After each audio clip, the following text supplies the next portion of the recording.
Halo bolo. Halo. Iki ora bolo ora tak kandhen. Nah, ora bolo ora tak kandhen. Wis, wong bolo tak kandhani bolo. Ini lho bolo. Awake dhewe usaha wong dodolan ya. Kepengin laris. Gampang tak bener gampang. Akeh selawat. Selawat. Bae kita sepi maca selawat. Iki bener iki berarti kan iki betul itu. Aja nyalahno tangga kiwa tengene. Wah, dodolane sepi. Wah, prasangka sing elek-elek. Wah, aku digawe. Aku didukono itu. Aku disebehno itu. Waduh, aja saudo. Nek dodolane sepi, langsung selawat. Wis laris-laris. Rame-rame. Dodolane kebuk. Ayo. Tangi. Laris-laris terus selawatan. Iku lho. Ya, tak kandhani buku lho, tak kandhani maca selawat. Akeh maca selawat. Ora usah merdukun. Ora usah merdukun, ora usah.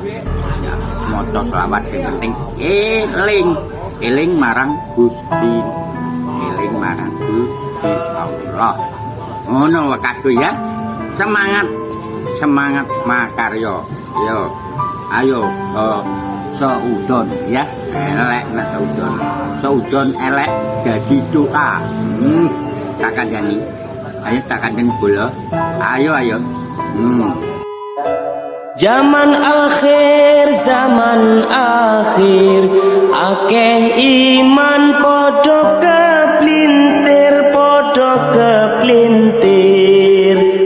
mergone keterjang banjir manungsa ra gelem mikir mergone keterjang banjir manungsa ra gelem mikir banjire kebudayaan barat ingkang rupa-rupa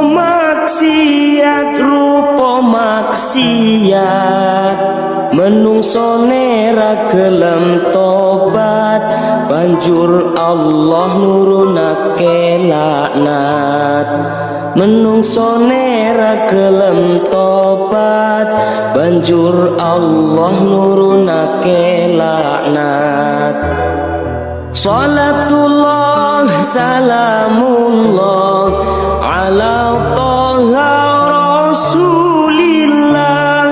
rasulillah salatullah salamullah ala yasin habibillah salatullah salamullah